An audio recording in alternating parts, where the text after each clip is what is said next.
China says its application to join Asia-Pacific's biggest free trade pact is unrelated to the recently formed alliance between Australia, Britain, and the United States. China's application for the CPTPP comes at a tricky time given its trade tensions with Australia, a current member.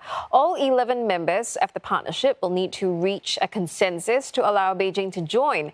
The CPTPP is a successor to the TPP that the U.S. withdrew from under the Trump administration in 2017. It accounts for around 13.5% of the global economic outlook. The CPTPP's members also include Brunei, Canada, New Zealand, and Singapore. The UK has begun negotiations to become a member. For more, we're joined by Dr. Wang Huiyao. He's president of think tank Center for China and Globalization. Well, Dr. Wang, Beijing says the application is not in response to the AUKUS alliance, but we can't ignore the timing of its request. So why now?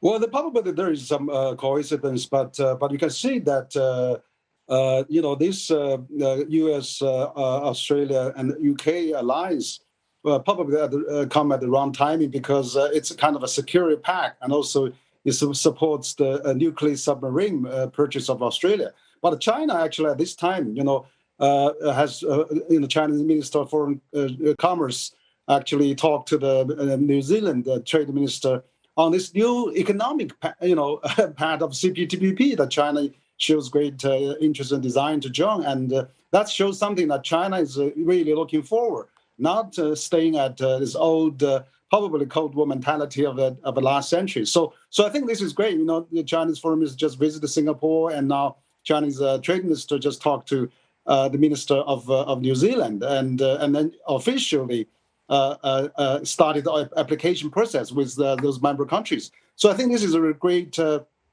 move. Even the timing, it may be a coincidence, but shows how vast different they may be. Some part are still looking at the past, but this, CPP is future oriented for the trade and prosperity and, livelihood of the people in the region. Well, Dr. Wang, we know China needs to get a consensus of all 11 members. Any other issues that could obstruct China joining the pact? Well, I don't think there's any major obstacles there, but it's good for both China and the member countries. First of all, I think there if 7-8 years ago you could say there could be some obstacles, but now China, for example, on the IPR, China has more patent application now than the United States, for example. So they are self-concerned about IPR protection. Environmentally, China is also making great strides. Standards on that, as 2030 and 2060 target has been set, and also the data flow. China now has the biggest applications of big data all around China. So data flow is not only good for China, but for the world as well. So other like labor rights, China is seeking for common prosperity. Exactly wants to raise the labor standards and their compensation. And of course, SOE reform. China never dodge that. They want to push reform as well. So I don't see any major obstacles. But actually, if China joins this CPTPP, can really benefit other member countries as well, so that we can expect a high level of trade and high level of service, high tech, and all other digital economy, 21st century rules-based trade practice. So this is good for we have expectations. So even there's a dispute settlement there, so that we can seek the CPTPP to resolve that. So I think this is really positive news. Shows China is really open and really send a very positive signals to the region, and also very gracious intention to work with member countries of CPTPP to really boost the economy of Asia Pacific.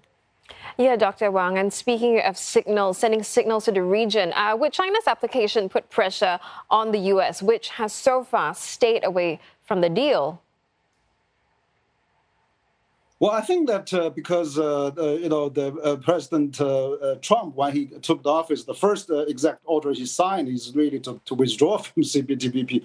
Well, the CPTPP was designed by the U.S. actually, with initially by ASEAN countries, but actually largely designed by the U.S. with all the high standards that they put in. So it's basically the American version of the future trade. But China, really showed another also good wishes to the U.S. as well. China is willing to consider that. Minister of Commerce has put the CPTPP agreement on a MOFCOM website, which means that that's the standards for the future trade. That's the target we're going to meet. That's the criteria we're going to catch up. So it shows that China is really open and has sent also a good signal to the U.S. But I think U.S. is concerned about President Biden may be concerned with his domestic, workers or something. They may come back later. But I don't think U.S. is totally ruled that out. U.S. is also okay. Well, on the thank you digital so economy much. that's talking to this region. Yeah.